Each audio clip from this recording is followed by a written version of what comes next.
학생 여러분, 저는 통합사의 해설을 맡은 박봄입니다. 마치 뭔가 아기들을 만나는 엄마의 마음으로 이렇게 쓴 것 같아요. 고등학교 2학년, 3학년 해설 강의할 때랑은 조금 다른 마음입니다. 이 통합사회라고 하는 과목이 여러분들을 막 괴롭히고 있는 걸 알아요. 제가 학교에서도 통합사회 수업하고 EBS에서도 했는데 범위가 워낙 넓다 보니까 중간고사, 기말고사 힘들었잖아. 근데 학력평가는 어땠어요? 괜찮았습니다. 진짜 인간적으로 괜찮았어. 정말. 물론 범위가 굉장히 넓긴 하지만 그래도 기본적인 핵심 개념만 묻는 문제가 출제되었습니다. 지금부터 하나하나 차근차근 볼 거예요. 왜냐하면 아마 학교에서 이 시험 문제를 활용해서 학교 시험을 낼 가능성이 매우 크단다. 해설을 잘 들어주시길 바라겠습니다. 여러분 1번 문제부터 보도록 할게요. 가겠습니다. 얘 생각 안 나면 안 되는 거지? 그치? 1단원 제일 처음 시간에 공부했던 개념입니다. 다음 자료와 관련하여 A, D의 관점 했고요. 이 그림 봐봐. 이 그림. 시간적 관점, 공간적 관점. 어떤 현상을 볼 때는 다양한 관점으로 보는 거야. 시간, 공간, 사회적 관점, 윤리적 관점.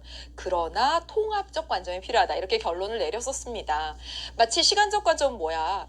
우리 이게 통합사회에서 역사적인 거, 공간적 관점은 지리적인 것으로, 사회적 관점은요? 제 전공 사회제도, 뭐 이런 윤리적 관점으로 보는 거죠. 자, 보겠습니다. 어떤 얘기가 있어? 우리나라 동해안의 해안 침식이 가속화되고 있는 그런 현상입니다. 이 현상에 대해서 항만이나 방파제 건설 등 인간의 무분별한 개발로 인해 모래사장이 빠른 속도로 깎여서 나아가면서 관광자원도 상실되고요. 해안도로 및 건물 파손으로 인한 안전사고 발생 가능성이 높아지는 등 피해가 심각하다 이랬습니다. 이제 이런 현상이 있어요. 그러면 기억 보도록 할게요. 이 현상을 연구하는데 A조에서는요. 해안 침식의 연도별 진행 과정, A조래요. A의 관점으로 왔을 때 해안 침식의 연도별 진행 과정 분석하기라고 했습니다. 연도별 진행 과정을 본대.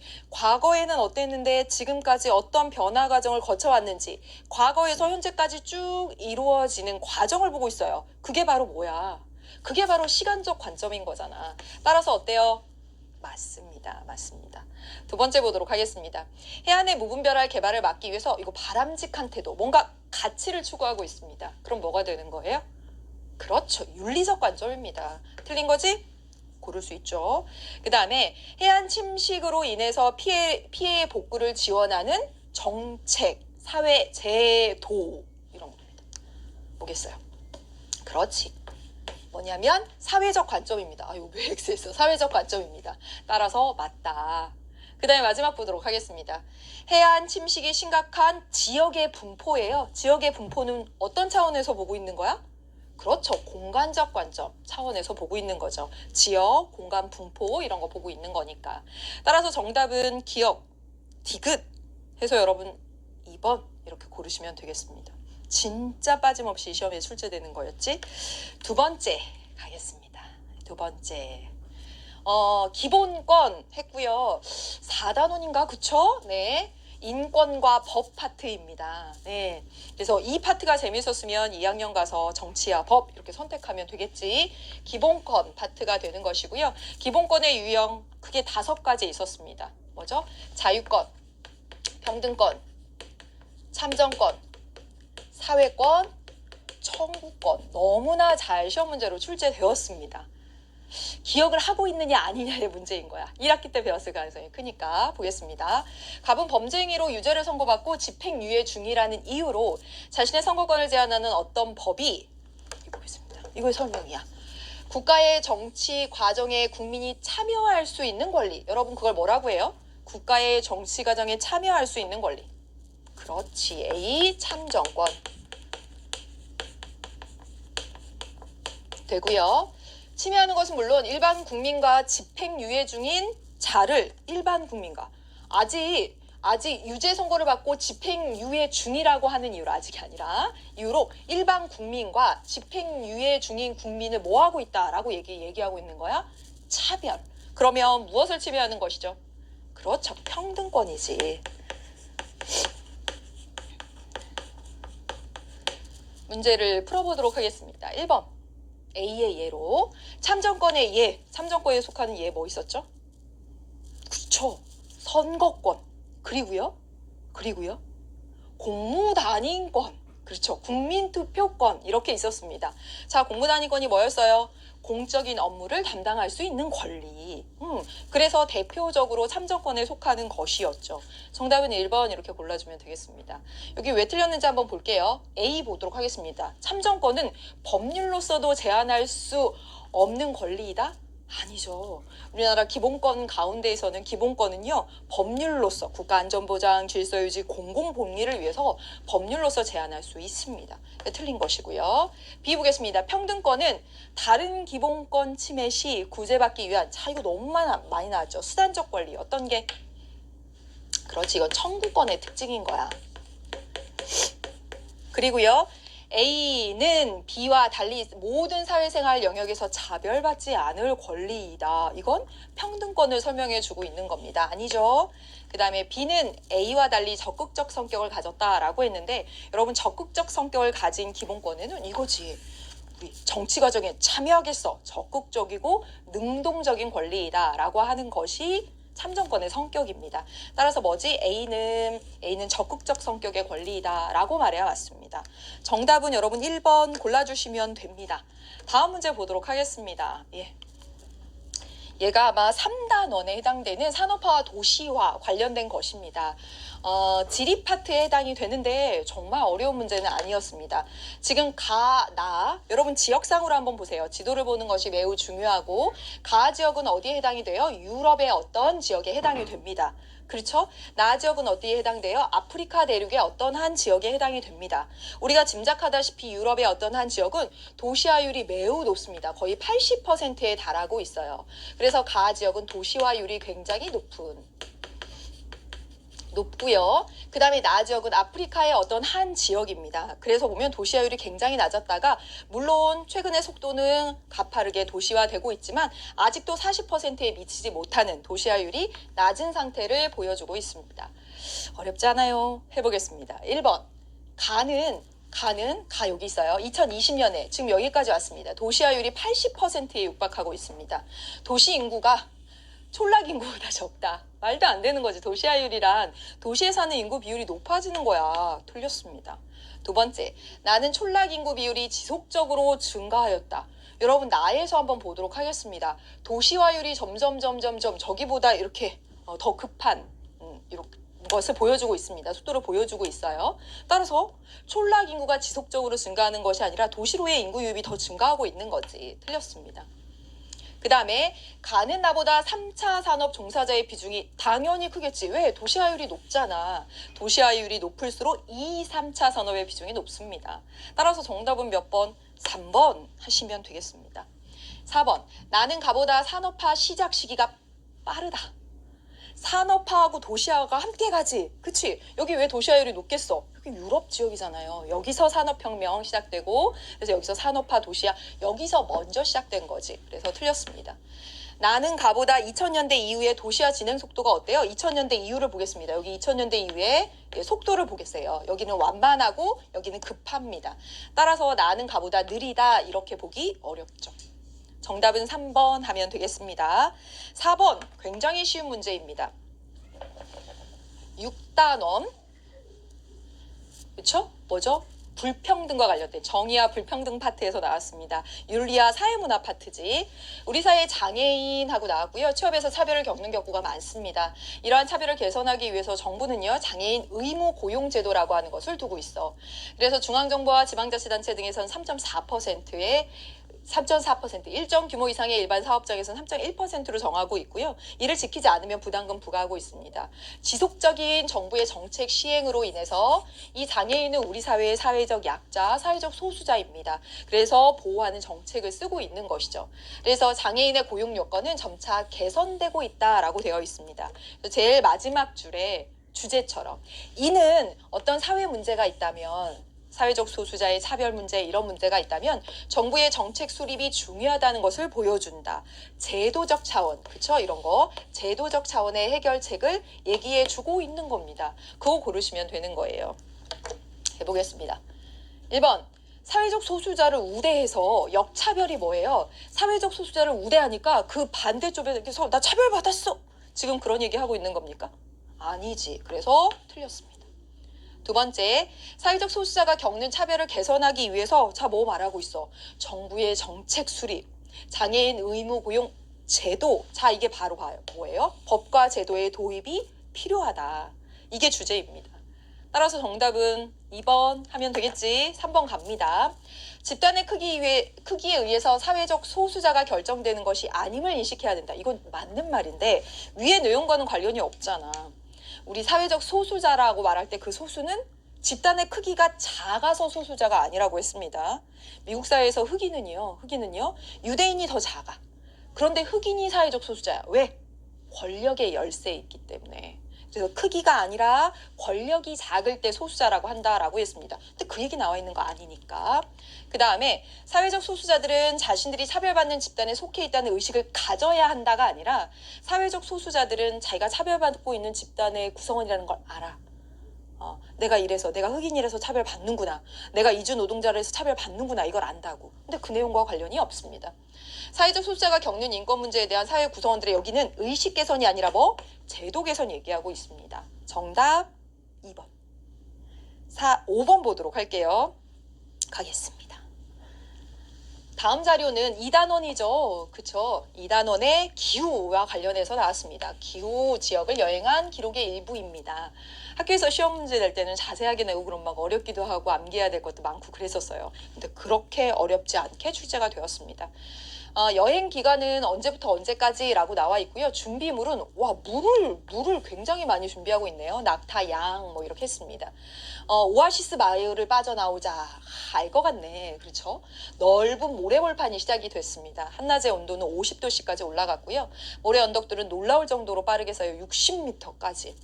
이제 며칠이 또 지났습니다. 물이 거의 바닥이 났어.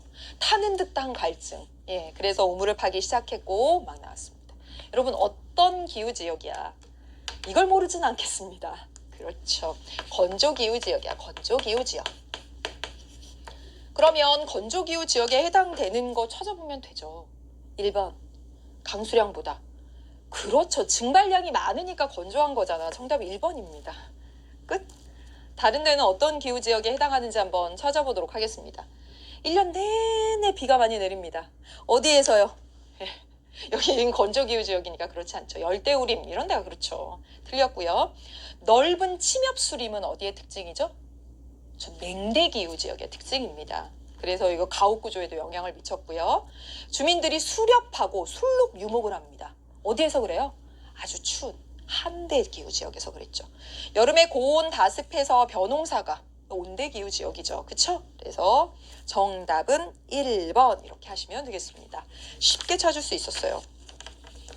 6번 문제 가보도록 할게요. 6번도 잘 풀지 않았을까 하는 생각이 막 드는데 다음 신문 칼럼의 입장으로 가장 적절한 것은 했고요. 행복과 관련해서 1단원에서 배운 내용입니다. 행복이 암기하고 그럴 부분이 있겠어? 그렇지 않지. 해보겠습니다. 한 연구 결과에 의하면 일주일에 8시간 이상 봉사활동을 하는 사람 중에서 95%가 기분이 좋아지는 경험을 했다는 거야. 뭔가 대가를 받지도 않았는데도. 그래서 힘든 일을 하면서도 힘든지 몰랐을 뿐만 아니라 나눔을 실천하는 과정에서 행복감을 느꼈대. 행복에 대한 거. 이런 행복감은 왜 느끼는 것일까? 그것은 봉사활동을 통해 자신의 이기적인 마음을 넘어서 타인과 더불어 살아가는 행복하는 방법, 타인과 더불어 행복하게 살아가는 방법을 배울 수 있었기 때문이다. 이러한 맥락에서 간디는 보상을 구하지 않는, 대가를 바라지 않는 봉사는 남도 행복하게 하는데 나도 행복하게 한다라고 얘기를 했습니다. 해볼까? 찾아볼까? 1번. 다른 사람과 비교함으로써 행복해질 수 있다. 그럼 비교할수록 우리 불행해지지? 틀렸습니다. 두 번째, 행복한 삶을 위해서 지금 물질적인 풍요 그런 부분을 이야기하고 있습니까? 나눔을 실천할 때, 보상을 바라지 않을 때 그런 얘기하고 있습니다. 틀렸어요. 세 번째, 도덕적 실천은 다른 사람에게만? 여기가 틀린 거죠. 그렇죠. 이 봉사활동을 통해서 남과 더불어 행복해진다고 했어. 틀린 거지. 그 다음에 자기 자신의 다양한 욕망을 자유롭게 추구할 때 내가 진짜 많은 욕망이 있는데 타인을 배려하는 마음의 실천이 바로 행복한 삶을 가능하게 한다. 이거잖아. 더불어 살아가는 행복함. 정답 5번 다 맞췄죠? 그렇죠? 7번 보도록 하겠습니다. 이거 마지막 단원이 아니라 8단원에서 강조해서 했던 것이죠. 이건 가장 최근에 배웠으니까 맞추지 않았을까? 평화에 대해서 나왔습니다. 여러분, 우리가 평화하면 뭐라고 생각해? 전쟁이 없는 거요. 이것만 평화라고 생각하지 않지. 우리 배웠으니까. 예, 그래서 전쟁이 없는 상태는 소극적 평화입니다. 자, 볼게요. 직접적이고 직접적인 폭력이 없는 상태로 전쟁, 분쟁, 테러 등이 발생하지 않은 상태. 이걸 바로 무엇이라고 하냐면 소극적 평화라고 합니다.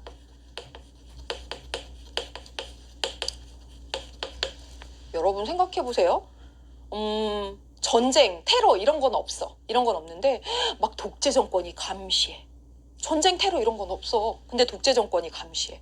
그러면 평화롭다 이렇게 생각하겠어? 아니었죠. 그렇죠. 막 빈곤해. 막 절대 빈곤 상태에 빠져 있어. 또는 막 인종차별을 당하고 있어. 평화롭다. 이래? 그치, 아니지. 그렇죠. 그래서 적극적 평화라고 하는 것은 무엇이냐면 적극적 평화라고 하는 것, 니은이 적극적 평화입니다. 적극적 평화는 이 소극적 평화라고 하는 차원에서 직접적 폭력이 없는 것 뿐만 아니라 어떤 구조적 폭력, 문화적 폭력, 어떤 종교를 믿는다고 차별받거나 아니면 독재 정권에 의해서 탄압받거나 빈곤하거나 이런 상태까지도 없는 상태를 그렇죠. 적극적 평화라고 이야기를 합니다. 해볼게요. 1번 가겠습니다. 기억은 옳지 않은 것은이에요. 무력 충돌이 없는 상태. 그렇죠. 소극적으로 정의하면 전쟁, 테러, 분쟁 이게 없는 상태. 맞아요. 두 번째, 기억의 실현은 빈곤 문제 해결을 보장한다. 말했잖아. 무력, 전쟁만 없으면 빈곤 상태에서도 해결되고 막 평화로워? 아니라고. 아닙니다. 그래서 보장한다. 틀린 내용이 되고요. 옳지 않은 것 여러분 2번 고르시면 되겠습니다. 그 다음에 니은은 각종 억압과 차별이 사라진 상태를 포함합니다. 그렇죠. 물리적인 것뿐만 아니라 각종 어떤 인종이라고 차별받거나 또는 억압받거나 또는 감시받거나 이런 것도 사라진 상태 맞고요. 니은을 실현하기 위해서는 적극적인 평화를 실현하기 위해서는 사회 제도의 개선이 요구되는 거죠. 차별을 하는 각종 정책들이라든가 그런 제도들이라든가 이런 것들이 개선되어야 되겠지. 맞고요. 기억 니은의 공통점은 뭐야? 그렇지. 모두 물리적 폭력이 제거된 상태를 포함한다는 점입니다. 이 기억 소극적 평화는 이 직접적이고 물리적인 폭력이 없는 상태로 정의를 한 것이고 적극적인 평화는 그 물리적 폭력이 없는 것뿐만 아니라 하나 더 나간 거지. 그러니까 모두 물리적 폭력이 제거된 상태를 포함하고 있습니다. 네. 정답은 2번이야. 조금 어려웠을 수도 있고. 그 다음에 8번 문제로 가보도록 하겠습니다. 아마 지금껏 하면서 8번이 가장 어렵지 않았을까 싶습니다. 제가 총평에서도 얘기했지만 고난도 문제를 다 뽑아보면 경제 파트야. 왜냐면 사실 경제 파트가 조금 너무하긴 합니다. 고등학교 2학년, 3학년 경제 선택 과목에서 어렵다고 배우는 것들을 거의 대부분 다루고 있거든. 한 단원에서. 갑의 선택에 대한 분석으로 옳은 것은 했고요. 자, 여기 아주 중요한 내용이 있습니다. 갑이 예매한 해외 패키지 여행 상품은 환불이나 재판매가 되지 않는다라고 했습니다. 여러분 이런 걸 뭐라 그래? 이미 내 지갑에서 나갔는데 되돌아올 수 없어. 돌이킬 수 없어. 그러니까 선택을 할 때는 고려하면 안 돼. 자, 이게 뭐예요? 그렇지. 이게 매몰 비용에 대한 힌트를 준 겁니다. 매몰 비용. 매몰 비용은 고려하면 안 된다라고 하는 거. 그럼 보겠습니다. 갑은 여름방학 2주라는 시간 동안 커피점의 전문점에서 아르바이트를 할지 아니면 패키지 여행을 떠날지 고민하고 있습니다. 자, 왜 고민할까? 사람들은 왜 고민해? 그렇지. 시간이란 자원부터 제한적인 거야. 내가 알바도 하고 해외여행도 갈 정도로 충분하면 이런 고민 안 해도 돼. 역시 돈도 마찬가지입니다. 돈도 충분하면 이런 고민 안 해도 돼. 자, 왜 이렇게 선택의 고민에 빠진 이유가 뭐예요? 선택의 문제에 빠진 이유가 뭐예요? 왜 그래? 그렇지. 자원의 희소성 때문에 그래. 자원이 희소하니까. 그래서 고민했습니다. 얼마 전 해외 패키지 여행 상품을 100만 원에, 자 여기 봐봐 얘. 100만 원에 이미 예매를 했어. 이건 환불되지 않는 거야. 이미 떠난 거야. 그래 놓고 100만 원에 가야지 하고 돈 다 집어넣어 놓고 그때 와서 고민하는 거야. 여행 갈까? 아니면 아르바이트 할까? 이때는요. 이미 지불이 되어서 회수할 수 없는 이 비용은 고려하지 않는 거야. 이걸 뭐라고 부르니까? 매몰 비용이라고 부르니까. 아마 알 겁니다. 같은 기간에 커피 전문점에서 아르바이트를 할 경우 100만 원을 돈을 벌 수 있습니다. 여러분 선택을 할 때는 무엇을 비교해봐요? 선택을 할 때는 이게 굉장히 중요했죠. 선택할 때는요. 내가 이 선택을 함으로써 만족이 얼마나 되지? 그걸 편익이라고 한다고 했습니다. 그렇죠? 그러면서 동시에 내가 이 선택을 하면 비용, 경제에서는 기회비용이라고 한다고 했지? 기회비용이 얼마나 되지? 편익과 기회비용을 따져보아야 됩니다. 그래서 어떤 게 더 큰 선택을 해야 돼? 그렇지, 편익이 더 큰 선택을 해야지. 그래서 편익에서 기회비용을 뺀 값을 순편익이라고 한다고 했어요. 순편익이 어떤 값을 갖는 거? 플러스 값을 갖는 선택을 해야지만 합리적인 선택입니다. 다시 자원이 희소하니까 선택의 문제에 봉착해. 다 할 수가 없어서 선택할 때는 뭐 생각해?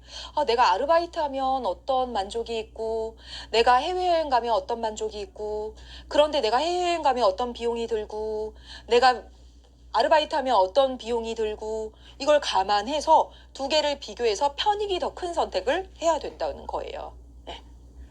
참 이게 어려운 겁니다.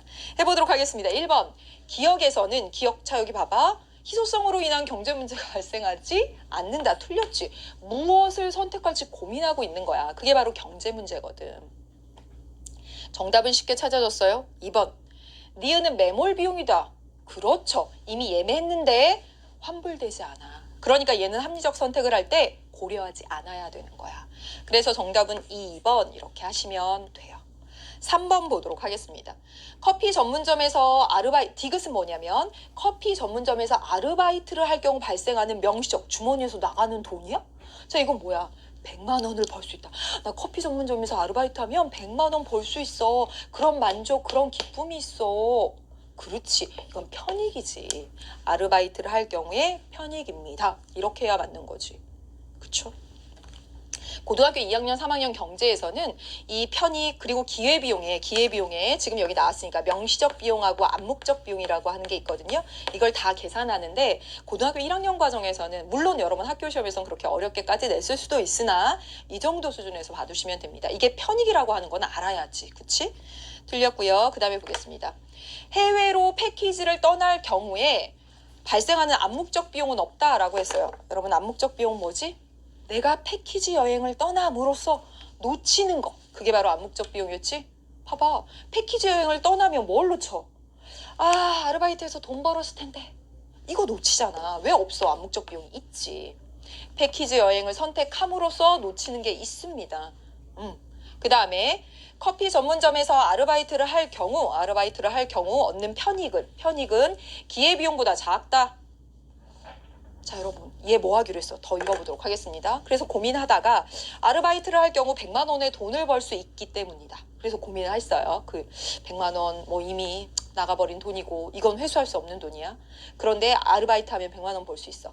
고민 끝에, 자 여기 봐봐. 고민 끝에 갑은 커피 전문점에서 아르바이트를 하기로 하였다라고 했습니다. 얘 선택한 거야. 왜 이 합리적 선택? 왜 했을까? 그렇지. 편익이 비용보다 크니까. 기회비용보다 크니까.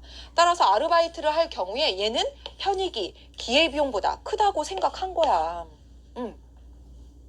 정답 그렇죠. 2번입니다. 9번 문제를 보도록 하겠습니다. 9번 가보겠습니다. 자, 이게 환경 문제와 관련된 것이죠. 그쵸? 지구온난화 자주 나옵니다. 우리가 너무나 잘 알고 있는 주제지요.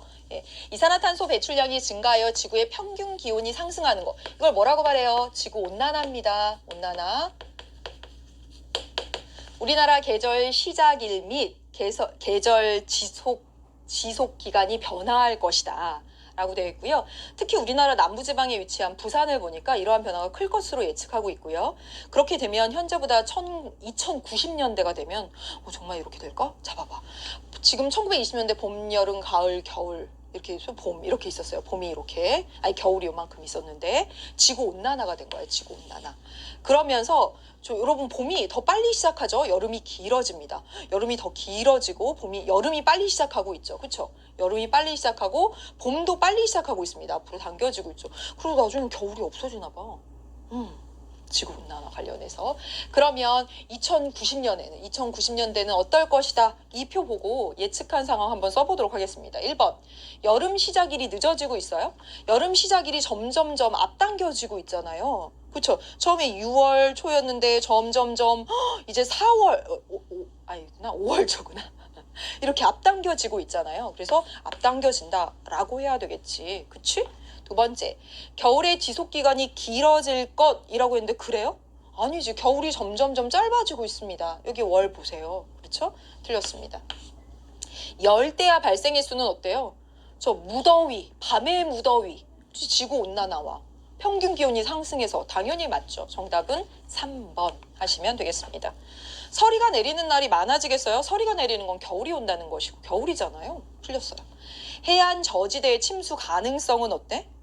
지구온난화 때문에 그 해빙이 되는 거야. 그래서 해수면이 올라가게 되잖아. 그러면 저지대가 침수해서 그래서 어떤 섬들은 몰타섬이었나? 그럼 사라진다. 이런 기사 있었잖아요.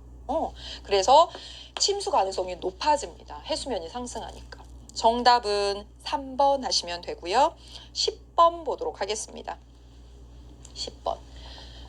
다음 글에 대한 옳은 설명만을 보기 위해서 고른 것은 했고 역시나 어렵지 않은 문제고요. 전 진짜 이거 느끼는데 서울 양양 간 고속도로 개통으로 진짜 동해안 저 어렸을 때 비하면 정말 빠르죠. 동해안 가는 길이 한결수월하고 빨라졌습니다. 이로 인해 고속도로 이용자가 증가하면서 인근에 위치한 상점들의 매출이 크게 증가했습니다. 반면 동해안으로 향하는 또 다른 길인 홍천, 인제강 국도 주변 식당이나 주유소 등의 매출은 그렇죠. 국도야, 국도. 국도는 진짜 머니까 사람들이 고속도로를 이용하게 되면서 여기에 매출은 증가하고 그 홍천, 인제강 국도 그 방면의 매출은 감소하게 된 것이죠. 그렇죠? 도로 상황이 주변 산업에 영향을 미치고 있는 것을 볼 수가 있습니다. 그 다음에 서울 천안간 수도권 전철 연장과 수도권 고속철도 개통으로 전철이 천안까지 충청도까지예요. 두 지역 간의 이동 시간이 크게 단축이 된 거예요. 그러면 이제 뭐가 가능해질까? 천안 인근 지역에서 수도권으로 출퇴근하는 것도 가능해지고요. 이전보다 증가했습니다. 또한 수도권에서 천안 인근 대학으로 통학하는 것도 가능해졌어요. 뭔가 공간이 더 이렇게 가까워진 느낌이 드는 거지? 그렇죠. 해보겠습니다. 기억으로 인해서 동해안 가는 길이 한결 편해졌다. 그게 뭐예요? 접근성이 향상되었다. 맞는 얘기 되겠습니다. 두 번째, 니은으로 서울 천안 간 시 공간적 제약이 커졌어? 아니지. 훨씬 가까워진 느낌이 듭니다. 통학도 하고 출퇴근도 합니다. 그 다음에 가에서는 교통의 변화가 그렇지. 지역 경제, 고속도로 주변의 매출은 증가했고 국도 주변은 그렇지 않고 영향을 미쳤어요. 그 다음에 나에서는 교통의 발달로 일상생활권이 확대된 것이죠. 전철이 놓이니까 확대돼서 출퇴근 범위, 그 다음에 통학 범위가 넓어진 거잖아. 정답은 기억, 디귿, 리을에서 여러분 4번 고르면 됩니다. 11번 가볼게요.